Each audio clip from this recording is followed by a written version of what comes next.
What's up, everyone, and welcome to D's Spot. This is the spot for all things empowerment through yoga, meditation, and psychoeducation.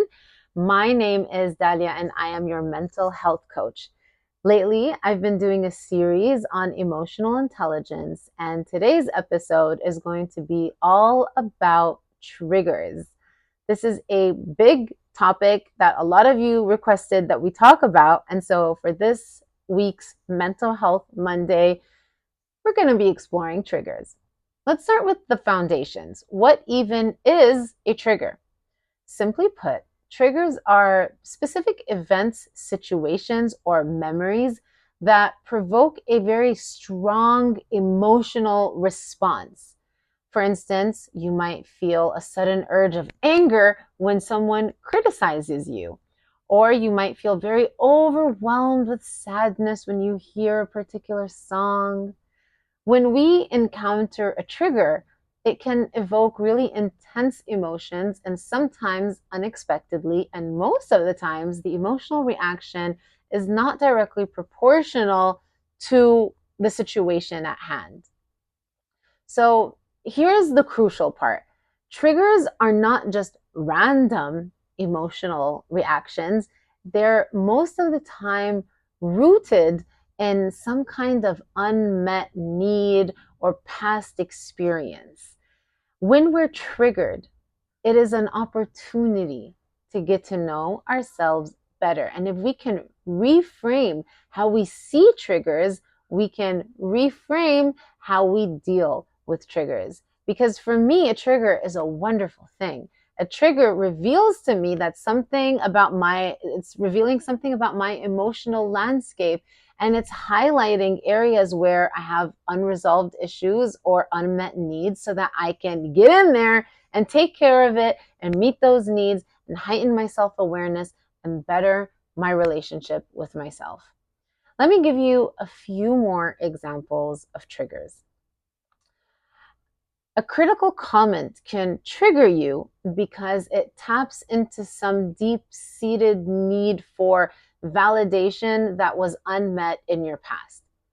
Feeling ignored or excluded in a social setting might trigger feelings of abandonment or unworthiness if you experienced neglect or isolation in the past or growing up. Being told no or facing some kind of rejection can trigger a feeling of inadequacy or failure, especially if you have a history of being overly criticized as a child. And so in each of these examples, you can see how a trigger isn't about what's happening now. A trigger a lot of times is about what happened back then.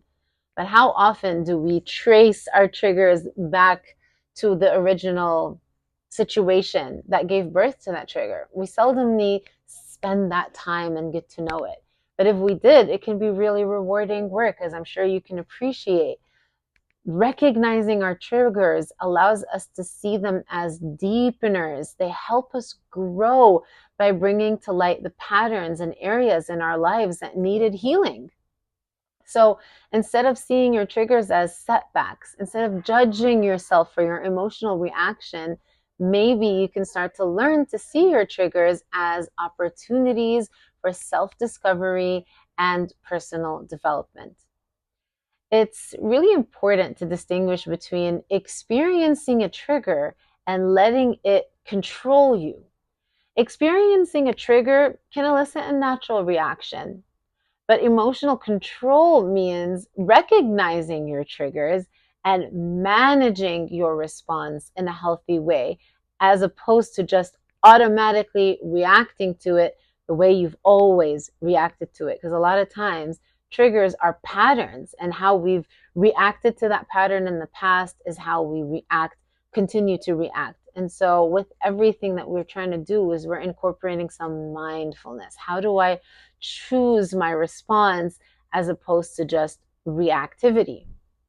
So let's talk about how we can manage our triggers effectively and use them as opportunities for growth. The first step is to identify your triggers. What sets you off? Keep a journal and write down every day, okay, this happened, that set me off.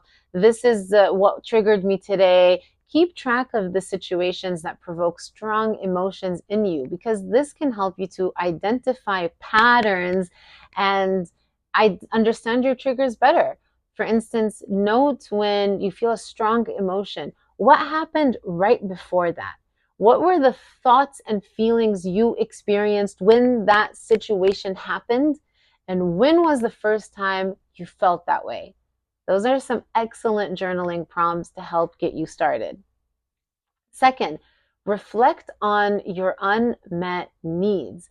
When you encounter a trigger, pause and reflect on what this unmet need might be pointing to. Ask yourself, what am I really needing right now? This can be a recognition, love, safety, presence, acceptance.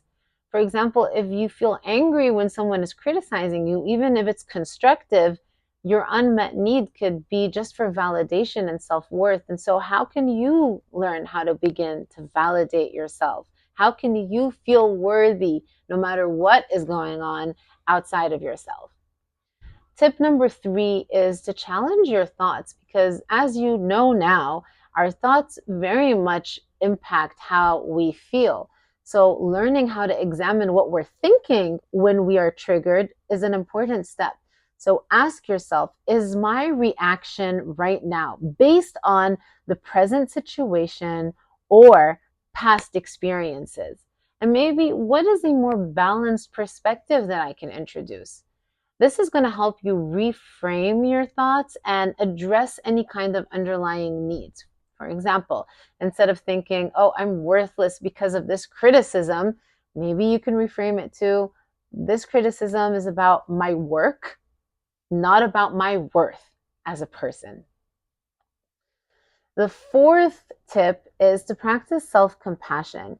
Be kind to yourself when you're triggered. I see my clients all the time have this big emotional reaction and then judge themselves for it.